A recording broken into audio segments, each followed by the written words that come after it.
दोस्तों, हिंदी की बिंदी चैनल में आपका स्वागत है। आज हम चर्चा करने वाले हैं नेट के क्वेश्चन पेपर की। अभी जो हाल ही में 13 नवंबर को नेट का एग्ज़ाम हुआ, उसी विषय पर उसके प्रश्न उत्तर की चर्चा हम करने वाले हैं। हालांकि इसके क्वेश्चन आंसर जो है वो अपलोड हो चुके हैं, नेट की आंसर की आ चुकी है। तो आज हम उन्हीं क्वेश्चंस के ऊपर जो है वो चर्चा करने वाले हैं। पहला क्वेश्चन है, निम्नलिखित में से कौन सी आधुनिक काल की रचनाएं हैं? उद्धव शतक, सुदामा चरित, भ्रमरदूत, रासपंचाध्यायी। नीचे दिए गए विकल्पों में से सही उत्तर चुनिए। तो जैसा कि आप देख रहे हैं, तो इसका आंसर जो है वो है उद्धव शतक और भ्रमरदूत। ये दोनों जो है वो आधुनिक काल की रचनाएं हैं। ये जो उद्धव शतक है और भ्रमरदूत, ये दोनों जो है वो आधुनिक काल की रचनाएं हैं। इसका विस्तार पूर्वक वर्णन जो है वो मैं आपको बाद में करवाऊंगी। अगला प्रश्न है, देश प्रेम है क्या? प्रेम ही तो है। इस प्रेम का आलंबन क्या है? सारा देश अर्थात मनुष्य, पशु, पक्षी, नदी, नाले, वन सहित सारी भूमि। उक्त कथन किसका है? तो ये कथन जो है वो किसके द्वारा कहा गया है? तो ये कथन रामचंद्र शुक्ल का है। अगला प्रश्न है, समांतर कथा प्रसंगों को लेकर लिखा गया नाटक कौन सा है? द्रौपदी, आठवां सर्ग, पहला राजा, एक और द्रोणाचार्य। वीडियो बनाए हैं उसमें जो है वो काफ़ी प्रश्न उत्तर आए हैं, और जिन्होंने मेरा चैनल सब्सक्राइब किया, जो मेरे सब्सक्राइबर हैं, उनको इन क्वेश्चंस से फ़ायदा भी हुआ है। तो आप सब उन्हें ज़रूर देखिएगा। अगला प्रश्न है, रामचंद्र शुक्ल के अनुसार निम्नलिखित में से किस ग्रंथ में कयामत का वर्णन है? तो यहाँ पूछा गया कि कयामत का वर्णन किस में है। तो इसका जो आंसर है वो है आखिरी कलाम। अगला प्रश्न है, मार्क्सवादी दर्शन के अनुसार निम्नलिखित में से कौन से कथन सही हैं? मानव सभ्यता के विकास की पहली मंजिल आदिम साम्यवाद की थी। मानव समाज का इतिहास वर्ग संघर्षों का इतिहास है। अगला है, मानव समाज के विकास की अंतिम मंजिल समाजवाद की होगी। अगला है, इतिहास समय समय पर अपने को दोहराता है।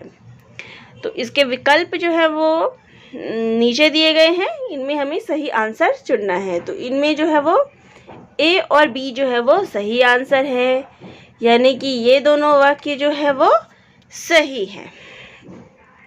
अगला प्रश्न है, प्रकाशन वर्ष के अनुसार निम्नलिखित कहानी संग्रह का सही क्रम बताइए। वांगचू, राजा निर्बंसिया, एक और जिंदगी, और यही सच है। तो इनका जो सही अनुक्रम है वो है बी, सी, डी, ए। तो बी जो है हमारा राजा निर्बंसिया, उसके बाद है एक और जिंदगी, फिर यही सच है मन्नू भंडारी का लिखा हुआ, और वांगचू अज्ञे के द्वारा लिखा गया कहानी संग्रह है। अगला है, रामचरितमानस के उत्तरकांड में उन्होंने ज्ञान की अपेक्षा भक्ति को कहीं अधिक सुसाध्य और आशुदायिनी फल कहा है। यह कथन किसका है? तो ये कथन जो है वो रामचंद्र शुक्ल का है।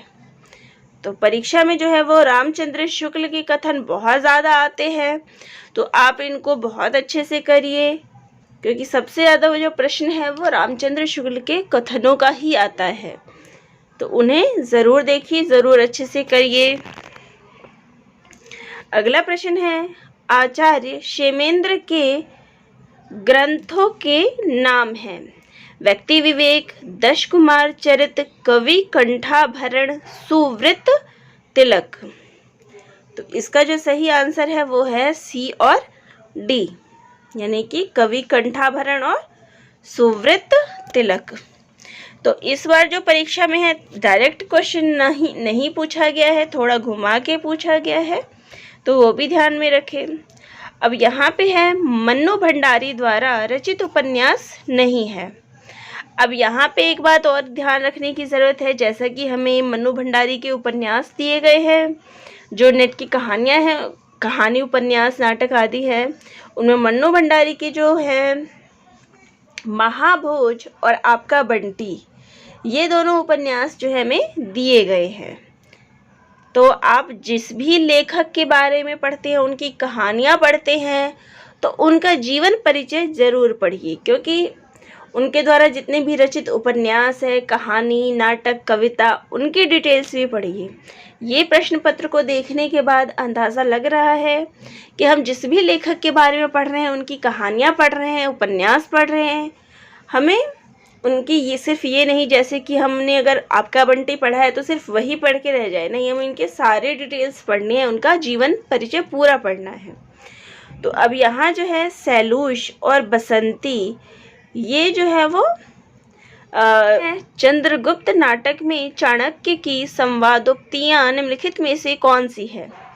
संसार भर की नीति और शिक्षा का अर्थ मैंने यही समझा है कि आत्मसम्मान के लिए मर मिटना ही दिव्य जीवन है। बी, समझदारी आने पर यौवन चला जाता है। अगला है महत्वाकांक्षा का मोती निष्ठुरता की सीपी में रहता है। अगला है एक अग्नि में गंधक का स्रोत आर्यावर्त के लौह अस्त्रागार में घुसकर विस्फोट करेगा। तो इसका जो सही आंसर है वो है बी और सी।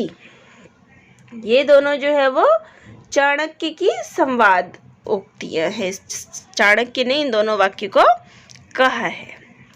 अगला है साधो देखो जग बौराना, साची कहो तो मारण धावे, झूठे जगपतियाना। हिंदू कहते हैं राम हमारा, मुसलमान रहमाना। आपस में दो लड़े मरतू हैं, मरम कोई नहीं जाना। तो उपरोक्त पंक्तियों में कौन सा कबीर का संदेश नहीं है? धार्मिक असहिष्णुता, सांप्रदायिक सौहार्द, धार्मिक सद्भाव, एकस्वरवाद, प्रतिष्ठा। तो ये जो है धार्मिक सहिष्णुता, ये जो है वो कबीर का संदेश नहीं है। अगला प्रश्न है लाला ब्रज किशोर और मुंशी चुन्नी लाल निम्नलिखित में से किस उपन्यास के पात्र हैं? तो इसका सही आंसर है परीक्षा गुरु। तो ये प्रश्न भी आपको मेरे बनाए गए नोट्स में मिल जाएगा। नीचे दो कथन दिए गए हैं। स्थापना, काव्य का आलंबन विशिष्ट व्यक्ति नहीं सामान्य जन ही हो सकता है। इसका तर्क है क्योंकि काव्य का केंद्रीय विषय मनुष्य है। उपर्युक्त कथनों के आलोक में निम्नांकित विकल्पों में से सही उत्तर चुनें। तो इसका विकल्प जो इसका सही आंसर है वो है इसका पहला जो स्थापना है वो गलत है और जो तर्क दिया गया है वो सही है। अगला प्रश्न है भवानी प्रसाद मिश्र की कविता सतपुड़ा के जंगल में गौंड जाति निम्नलिखित में से किनको पालकर बैठी है? मुर्गे और तीतर, हिरण और मुगारबी, भेड़ और बकरी या फिर गधे और ऊंट। तो इसका जो सही आंसर है वो है मुर्गे और तीतर। अगला है निम्नलिखित में से आषाढ़ का एक दिन जो नाटक है उसका पात्र कौन है? श्वेतांग, दंतुल, अनुस्वार या फिर श्यामांग। तो दोस्तों ये क्वेश्चन भी मेरे नोट्स से ही आ गए हैं, मैंने ये क्वेश्चंस भी आपको करवाए हैं, तो उनको आप देखें तो आपके लिए ज़्यादा इजी पड़ेगा ये सारे क्वेश्चंस। अगला प्रश्न लेते हैं निम्नलिखित में से किस उपन्यास में उत्तर प्रदेश के पूर्वांचल के एक कस्बानुमा गांव शिवपालगंज की कहानी वर्णित है? तो इसका जो सही आंसर है वो है राग दरबारी। तो राग दरबारी उपन्यास में जो है वो शिवपालगंज की कहानी है। तो ये भी आपको मेरे नोट्स से आपको मिल जाता, अगर आपने देखा होता या देखेंगे तो ये भी मिल जाएगा। अगला है नगर बाहिरे डोंबी तोहरी कुड़िया छई, छोई जाई सो बाह्य नाड़िया, उपरोक्त काव्य पंक्तियां किसकी है? सरहप्पा की, कढ़प्पा की, लोईपा की, डोंबिपा की। तो इसका सही आंसर है कढ़प्पा। अगला लेते हैं, निम्नलिखित में से कौन सा कथन सही नहीं है?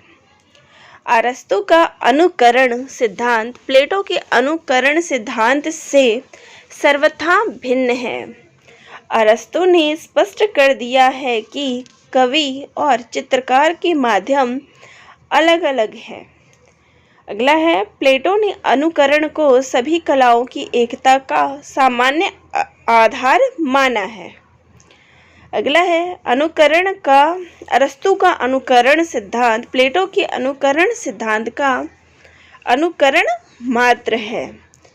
तो अब हमें पूछा है कि सही नहीं है, तो ये जो कथन है नीचे वाला वो सही नहीं है, दोनों जो है वो एक दूसरे से भिन्न थे। अगला है, नीचे दो कथन दिए गए हैं। स्थापना कृष्ण भक्ति काव्यिक वृत्ति के उत्कर्ष का दर्शन है। तर्क है, इसलिए उसका पूर्ण स्वाद उज्ज्वल रस में होता है। उपर्युक्त कथनों के आलोक में निम्नांकित विकल्पों में से सर्वाधिक उपयुक्त उत्तर चुनें। तो ये दोनों जो कथन हैं वो दोनों ही सही हैं। अगला प्रश्न लेते हैं, सांप्रदायिक विद्वेष और विभाजन की त्रासदी पर आधारित उपन्यास है आवारा मसीहा। तो ये जो है वो शरत चंद्र की जीवनी है, ये जीवनी है। महाभोज ये एक राजनैतिक उपन्यास है। अगला है, तमस जो विभाजन पर आधारित है, और झूठा सच तो ये भी जो है वो विभाजन पर आधारित है। तो हमारा जो ऑप्शन है वो है सी और डी, ये दोनों विभाजन पर आधारित है। तो ये क्वेश्चन भी मेरे नोट से ही आए हैं। अगला लेते हैं, निम्नांकित कहानियों को उनके वर्ण विषय के साथ सुमेलित करें। तो इसका जो सही ऑप्शन है वो है ऑप्शन 4। तो ए का जो है वो है 4। वापसी कहानी में हमें पारिवारिक उपेक्षा और अप्रासंगिकता देखने को मिलती है। तीसरी कसम ये जो है वो आंचलिक तत्व, इसमें आंचलिकता का वर्णन है। माया दर्पण ये जो है वो नारी स्वतंत्रता के ऊपर है। और परमात्मा का कुत्ता नगरीय जीवन की त्रासदी पर आधारित है। अब अगला लेते हैं, फणीश्वर नाथ रेणु द्वारा रचित कहानियां हैं मुर्दों का गांव, ठुमरी, कर्मनाशा की हार, आदिम रात्रि की महक। तो इसका जो ऑप्शन है वो है बी और डी, यानी कि ठुमरी और आदिम रात्रि की महक। ये क्वेश्चन एक बार नेट की परीक्षा में इससे पहले भी पूछा जा चुका है, तो आप पिछले वर्ष के क्वेश्चन पेपर भी जो है वो ज़रूर करें। कभी कभी क्वेश्चंस जो है वो रिपीट भी हो जाते हैं। अगला प्रश्न है, रामचंद्र शुक्ल के अनुसार निम्नलिखित में से द्वयाश्रय काव्य के रचयिता हैं। तो इसका जो सही आंसर है वो है हेमचंद्र। हेमचंद्र जो है वो द्वयाश्रय काव्य के रचयिता है। अगला है, प्रेमचंद्र कृत प्रायश्चित कहानी के पात्र हैं सुबोध चंद्र और मदारी लाल, गंगी और मैकू, करुणा और प्रकाश, श्यामा और धर्मदास। तो इसका जो सही आंसर है वो है सुबोध चंद्र और मदारी लाल। तो दोस्तों एक और चीज़ है गौर करने वाली कि परीक्षा में जो है वो प्रेमचंद संबंधित क्वेश्चन तो बहुत बारी आते हैं, यानी कभी भी कोई भी क्वेश्चन पेपर उठा के देख ले नेट का, तो उसमें प्रेमचंद के जो उपन्यास है, कहानी है, उनसे क्वेश्चन जो है वो ज़रूर आया हुआ है। उनके पात्र के बारे में भी हमें पूछा गया है। तो प्रेमचंद के जितने भी जो हमें कहानियाँ हैं या उपन्यास हैं, सबके पात्र परिचय हम ज़रूर कर ले। केवल यही नहीं कि जो नेट की परीक्षा में हमें दिए गए हैं सिलेबस में सिर्फ वही पढ़ें, उनके तो जितने भी कहानी और उपन्यास हैं सबको पढ़ें, क्योंकि कितनी बारी अलग अलग क्वेश्चंस इससे आ चुका है। अगला प्रश्न लेते हैं, विद्या निवास मिश्र द्वारा रचित निबंध नहीं है। अस्मिता के लिए किस किस को नमन करूं, अंगद की नियति, कुछ चंदन की कुछ कपूर की। तो इसका जो सही आंसर है वो है ए और सी, यानी कि अस्मिता के लिए और अंगद की नियति, ये दोनों जो है वो नहीं है, विद्यानिवास मिश्र द्वारा रचित नहीं है। बाकी जो ये है किस किस को नमन करूं और कुछ चंदन कुछ कपूर की, ये उनके द्वारा रचित निबंध है।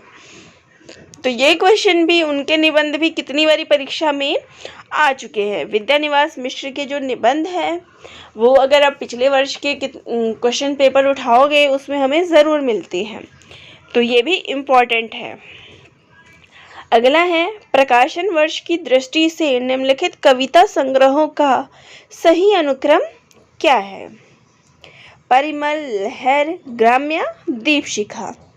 तो इसका जो सही अनुक्रम है वो हमें सही दिया गया है। तो इसका ए, बी, सी और डी, ये सही अनुक्रम में ही हमें दिया गया था। मैंने जितने भी नेट के अंदर प्रकाशन वर्ष है, जितने भी कहानियाँ, नाटक, उपन्यास, निबंध आदि हैं, उनके प्रकाशन वर्ष अलग से एक बना रखा है वीडियो, आप वहाँ जाके उनके प्रकाशन वर्ष देख सकते हैं। अगला प्रश्न है, नीचे दो कथन दिए गए हैं। कथन पहला है, साहित्य में लोक ही प्रमाण है। अगला है, लोक साहित्य की गुणवत्ता प्रमाणित करने के लिए शास्त्रीय प्रतिमानों की आवश्यकता होती है। उपर्युक्त कथनों के आलोक में निम्नांकित विकल्पों में से सही उत्तर चुनें। तो इसका जो है वो कथन पहला जो है वो सही है और कथन दूसरा जो है वो गलत है। अगला प्रश्न है, निम्नलिखित में से कौन सा उत्तर आधुनिकता का तत्व नहीं है? अब यहाँ पे पूछा है नहीं है, तो क्वेश्चन भी ध्यान में रखना है कि कहाँ क्या पूछा जाता है। अब है, निम्नलिखित में तालव्य वर्ण है च, त, ट और ज। तो त, ए जो है हमारा, इसका जो सही ऑप्शन है वो है ए और डी। तो च और ज जो है वो तालव्य वर्ण है। मैंने हिंदी भाषा और साहित्य के ऊपर जो है एक क्वेश्चन पेपर किया था लाइव, उसके अंदर मैंने इसकी डिटेलिंग भी दी थी वर्ण की, कि ऐसे क्वेश्चन जो है वो आ सकते हैं। आपने अगर वो देखा होगा तो आपकी वो तैयारी भी हो गई होगी। तो काफ़ी सारे ऐसे क्वेश्चंस हैं जो मैंने जो क्वेश्चनों की सीरीज़ करवाई थी या जो मेरे वीडियोस हैं उससे बहुत सारे क्वेश्चंस आए हुए हैं।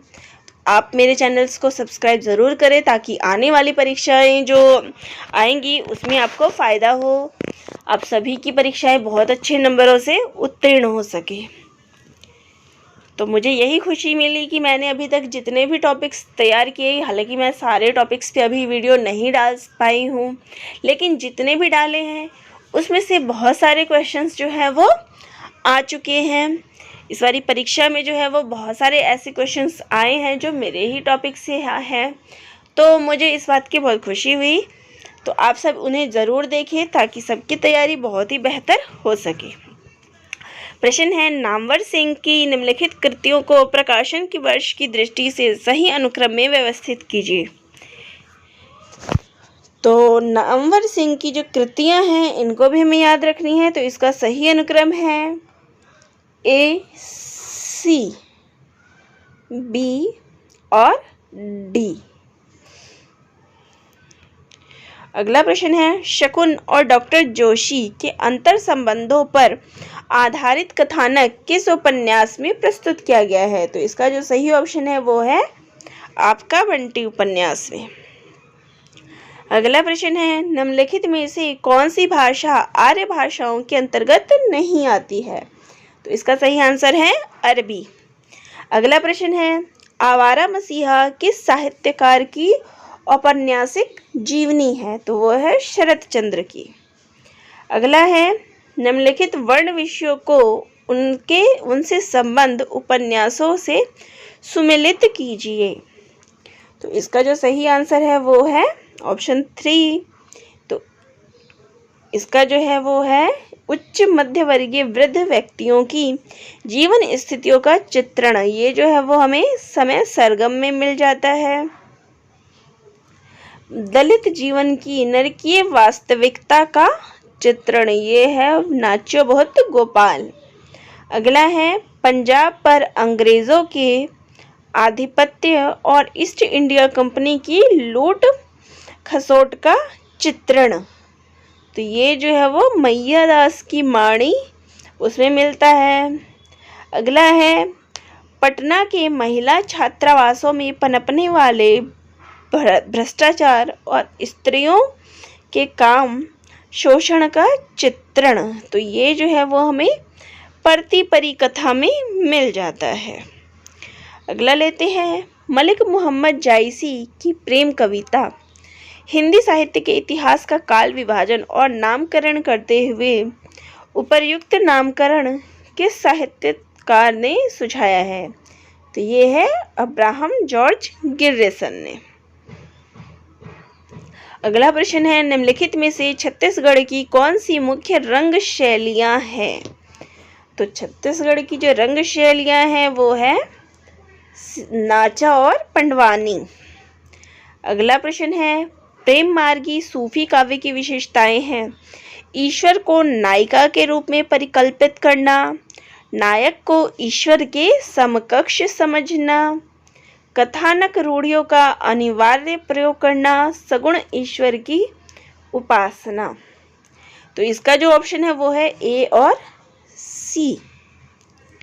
इसमें जो है ईश्वर को जो है नायिका के रूप में समझा जाता है।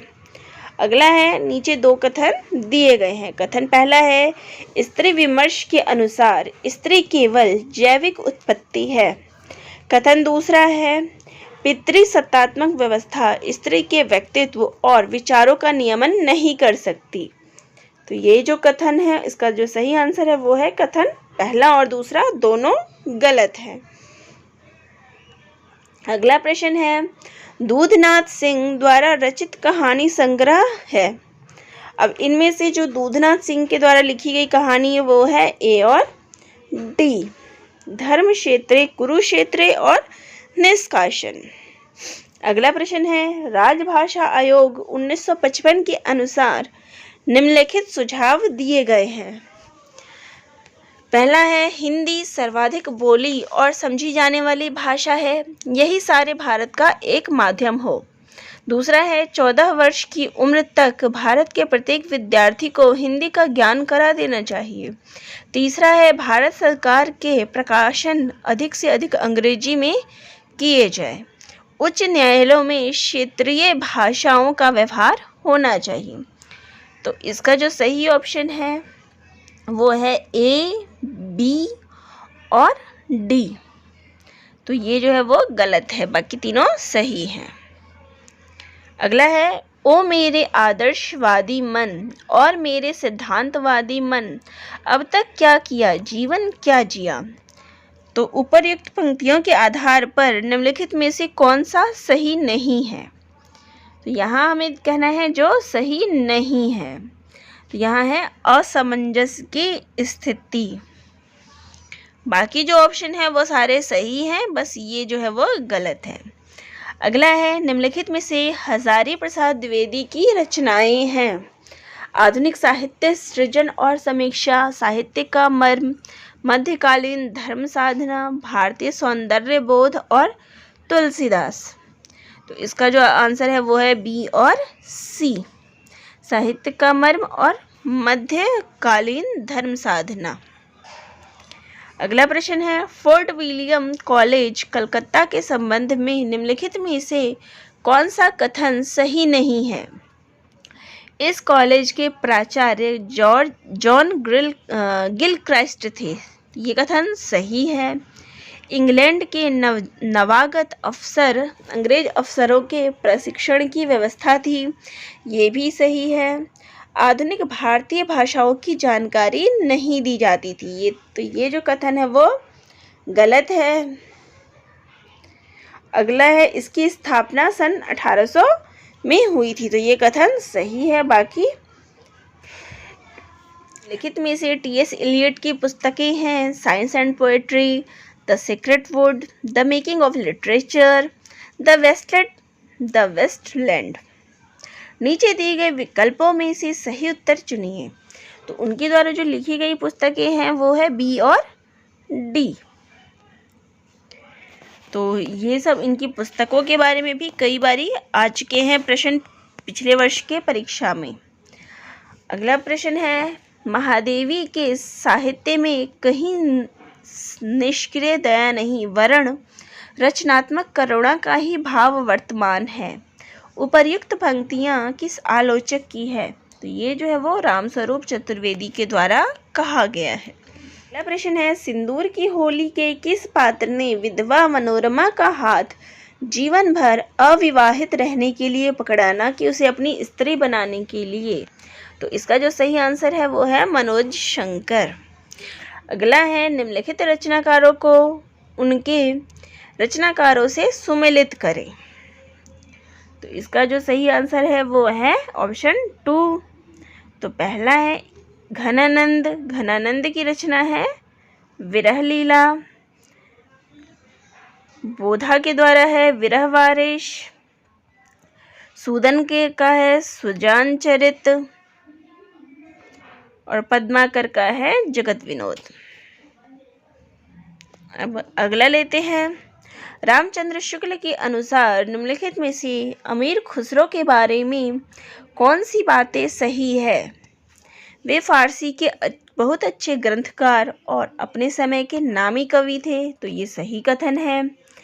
ये बड़े ही विनोदी, मिलनसार और सहृदय थे। तो ये भी सही है। इनमें उक्ति वैचित्र का नितांत अभाव था। इनकी पहेलियाँ और मुकरियाँ प्रसिद्ध है। तो ऑप्शन जो इसका है वो है ए, बी और डी। ये तीनों सही हैं। तो इसके ऑप्शन जो है वो ए, बी और डी ये तीनों सही हैं। अगला प्रश्न है, निम्नलिखित में से कौन सा शब्द यौगिक है, रूढ़ नहीं? तो वो है जलद। अगला प्रश्न है, निम्नलिखित में से कौन ललितकार निबंध नहीं है? तो इसका जो ऑप्शन है वो है रामचंद्र शुक्ल। ये ललितकार निबंध नहीं है। बाकी हजारी प्रसाद, विद्यानिवास मिश्र और कुबेरनाथ ये तीनों ललित निबंधकार हैं। अगला प्रश्न लेते हैं, त्रिशंकु के नाटककार हैं।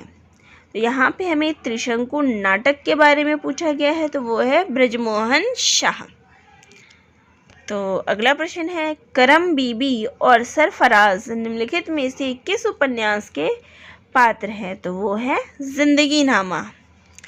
अगला है, निम्नलिखित में से स्त्री नाटककारों की कौन सी रचनाएं हैं? प्रजा ही रहने दो, बिना दीवारों का घर, उत्तर उर्वशी और नेपथ्य राग। तो इसका जो है बी और डी। तो बी जो है वो और डी। अभी बाकी तो याद नहीं आ रहा, लेकिन नेपथ्य राग जो है वो मीराकांत का है। बाकी डिटेलिंग में आपको अलग से बाद में करवाऊंगी सबकी। अगला कथन है, नीचे दो कथन दिए गए हैं। कथन पहला, छायावाद श्रृंगार लिप्सा का काव्य है। कथन 2, वस्तुतः रीतिकालीन श्रृंगार भावना ही छायावाद में अज्ञात आलंबन का आधार बनी। उपर्युक्त कथनों के आलोक में निम्नांकित विकल्पों में से सही उत्तर चुनें। तो यहाँ पर जो दोनों कथन हैं वो गलत हैं। अगला प्रश्न है, जगदीश चंद्र माथुर के नाटकों के मुख्य स्वर हैं प्राचीन पात्र प्रसंगों द्वारा सामयिक समस्याओं का प्रकाशन। दूसरा है, प्रसाद की राष्ट्रीय सांस्कृतिक चेतना का विकास। अगला है, रामलीला पद्धति द्वारा तुलसी के मानस मर्म को आधुनिक पाठकों तक पहुंचाना। अगला है, मध्यवर्गीय सामाजिक यथार्थ का प्रकाशन। तो इसका जो ऑप्शन है वो है ए और सी। अगला है, अंधा युग के निम्नलिखित पात्रों को उनकी प्रमुख चारित्रिक विशेषताओं के साथ सुमेलित करें। तो इसका जो सही ऑप्शन है वो है ऑप्शन 3। तो युयुत्सु सत्याग्रही है, अश्वत्थामा पाशविक प्रतिहिंसक, संजय कर्मलोक से बहिष्कृत तटस्थ, विदुर संशयग्रस्त। तो ये क्वेश्चन भी मेरे वीडियो से है। अगला है, सूची पहले में दी गई कृतियों से उनकी लेखिकाओं को सुमेलित करें। अलमा कबूतरी, इसका जो सही ऑप्शन है वो है ऑप्शन 2। तो ए जो है अलमा कबूतरी, उसका सही ऑप्शन है हमारा मैत्रेयी पुष्पा। छिन्नमस्ता प्रभा खेतान, सूखते चिनार मधुकांकड़िया, पारिजात नासिरा शर्मा। अगला है, निम्नलिखित में से किस बिंदु पर महात्मा गांधी और डॉक्टर भीमराव अंबेडकर के बीच मतभेद था? तो उनके बीच मतभेद अलग मतदाता सूची पर था। अगला प्रश्न है, जन्म काल के अनुसार निम्नलिखित निबंधकारों का सही अनुक्रम क्या है? तो इनका जो सही अनुक्रम है वो है रामवृक्ष बेनीपुरी, फिर नंद दुलारे वाजपेयी, फिर रामविलास शर्मा और फिर नलिन विलोचन शर्मा।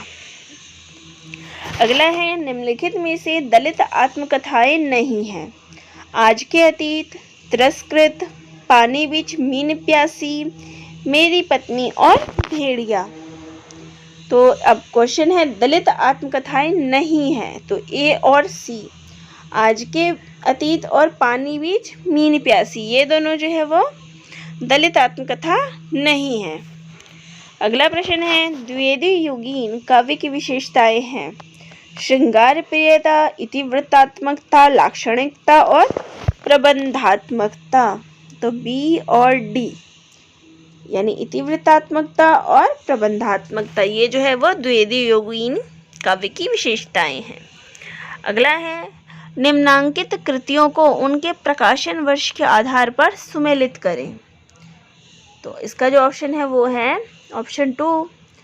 ऑप्शन 1 तो लोकायतन 1964 ईस्वी, आंसू 1925 ईस्वी, भारत भारती 1912 ईस्वी और चित्ररेखा 1935 ईस्वी। तो अगला प्रश्न है, निम्नलिखित आचार्यों को उनके कालखंड के साथ सुमेलित करें। तो इसका जो सही ऑप्शन है वो है मम्मट 11वीं शताब्दी, भामह 6ठी शताब्दी, शंकुक 9वीं शताब्दी, विश्वनाथ 14वीं शताब्दी। तो ये ऐसे क्वेश्चन हमें नेट के जो पिछले वर्ष के पेपर है उसमें भी देखने को मिलता है। अगला प्रश्न है, रघुवीर सहाय के कविता संग्रहों का प्रकाशन वर्ष के अनुसार सही अनुक्रम है। तो बी डी ए सी, तो ये जो है उनके अनुक्रम सही है। तो पहला जो है उनका वो है आत्महत्या के विरुद्ध, फिर है हंसो हंसो जल्दी हंसो, लोग भूल गए हैं, कुछ पत्ते और कुछ चिट्ठियाँ। अगला है, निम्नलिखित में से कौन सी अवधारणा मार्क्सवादी विचारधारा के प्रतिकूल है, यानी उसके उल्टे है? तो वो है इतिहास चक्र। अगला प्रश्न है, तमस उपन्यास के पात्र हैं। तो तमस उपन्यास के जो पात्र हैं वो है रिचर्ड और लीजा। जो कनक है वो झूठा सच उपन्यास की पात्र है, और सेल्मा जो है वो अभी नाम ध्यान में नहीं था, कल तक दिमाग में था ये कोई, इसका आंसर अभी ध्यान में नहीं आ रहा है। तो इसका मैं आपको बाद में डिटेलिंग बताऊंगी सबके। अगला है, तारीख निम्नलिखित में से किस भाषा का मूल शब्द है? वो है अरबी। हाँ,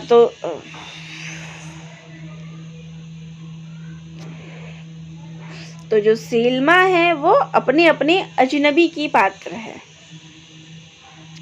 तो इसका ध्यान मुझे आ गया है। तो ये जो अपने अपने अजनबी है ये उसकी पात्र है।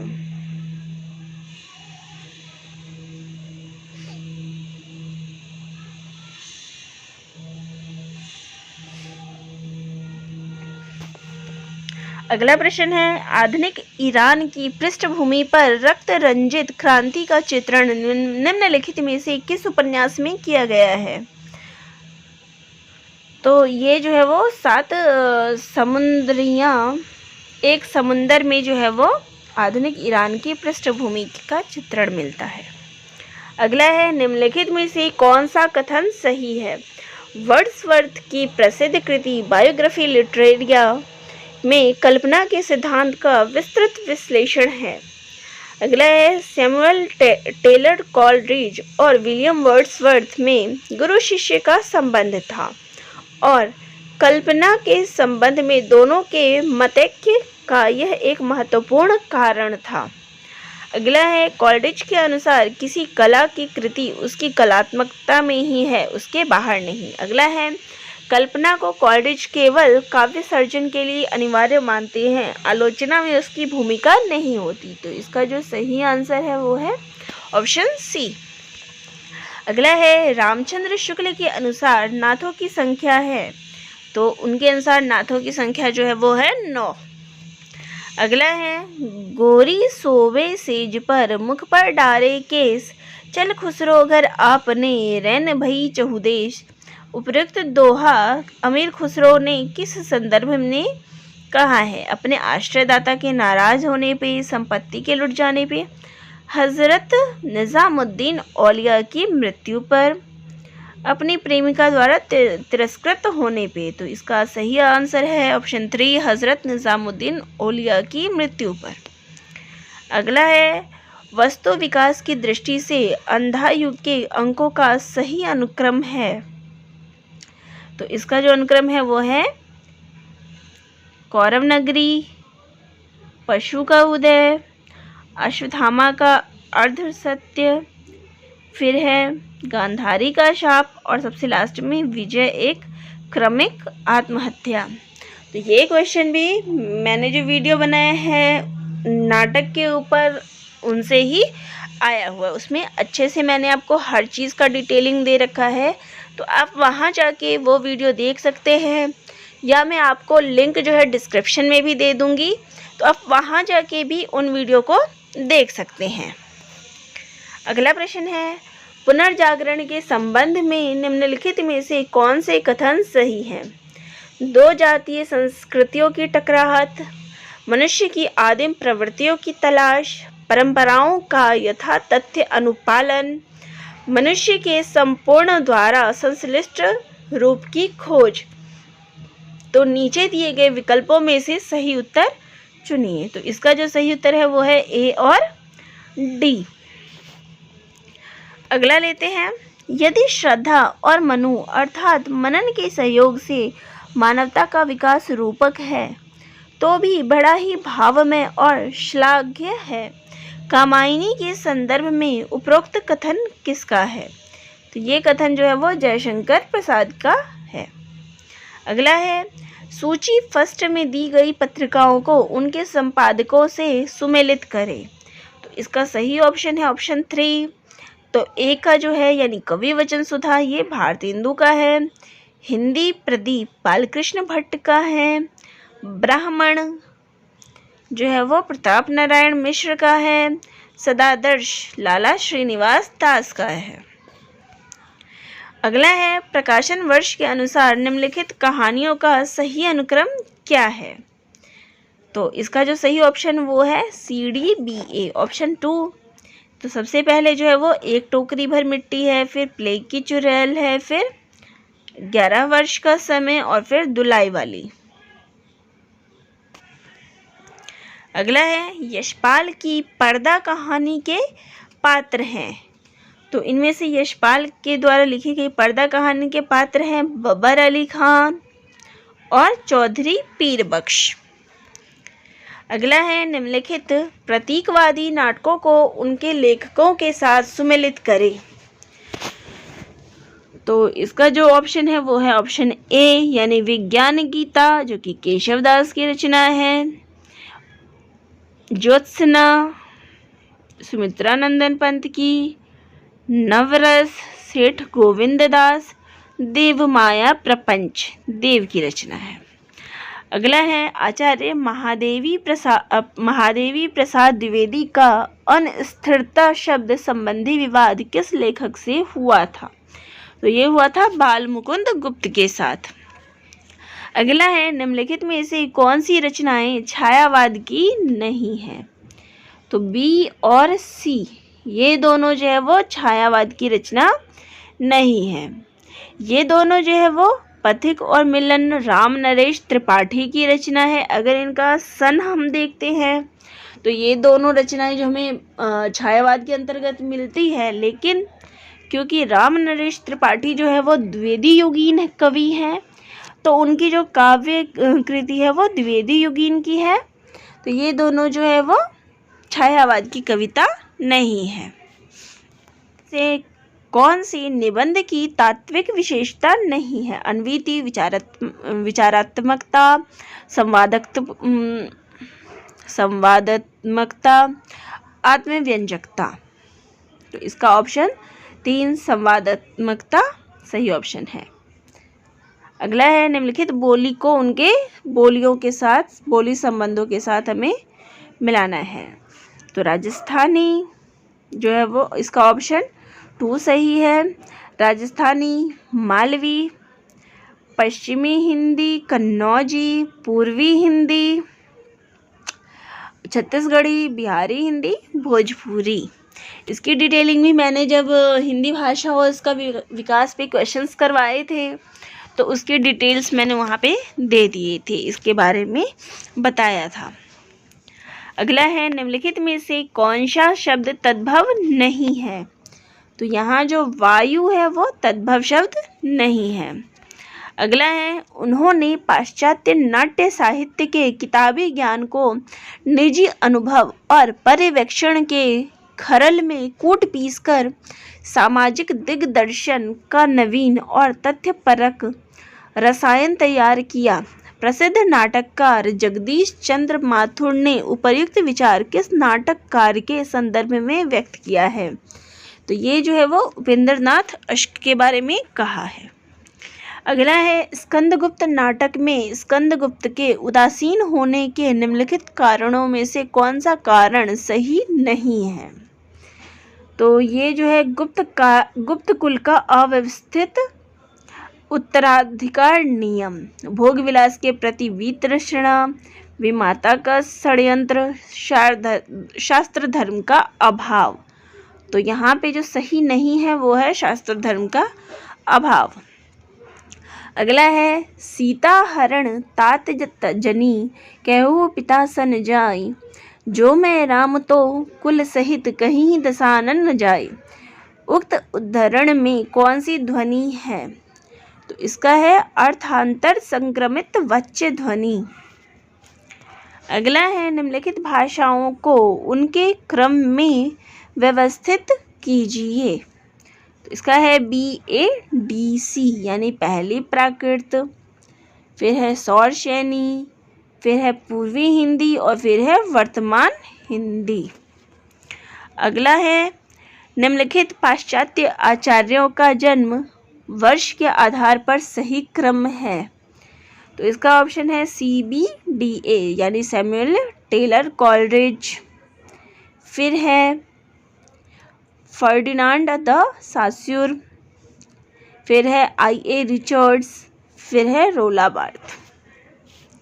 अगला है प्रकाशन वर्ष के अनुसार निम्नलिखित उपन्यासों का सही अनुक्रम है।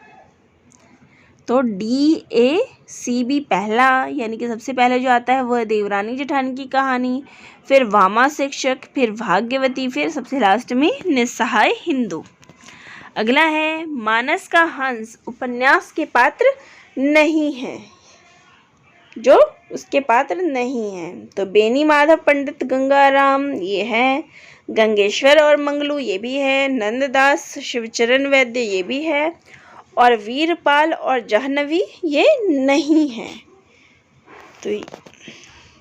तो दोस्तों ये थे हमारे नेट के परीक्षा में जो 13 नवंबर को नेट का परीक्षा हुआ था उसके प्रथम पाली जो शिफ्ट पहली थी उसके प्रश्न। इसके अलावा 10 प्रश्न जो है वो अवतरण से संबंधित था, जिसका वो मैंने नहीं लिया है, बाकी सारे क्वेश्चंस लिए हैं। तो काफ़ी सारे क्वेश्चन जो है वो मेरे बनाए गए वीडियो से आपको मिल जाएंगे। तो उनके लिंक जो है वो मैं डिस्क्रिप्शन बॉक्स में भी दे दूँगी, ताकि जिन्होंने उसका फ़ायदा नहीं लिया है, जिन्होंने उसका लाभ नहीं उठाया है, वो उन वीडियोस को देख के उनका लाभ उठा सके। तो अगर आपको मेरा वीडियो पसंद आया हो तो प्लीज़ इसे लाइक, शेयर और सब्सक्राइब ज़रूर करिएगा। आगे भी अलग अलग टॉपिक्स पे आपको इसी तरीके से वीडियो मिलेंगे। आप सभी का बहुत बहुत धन्यवाद।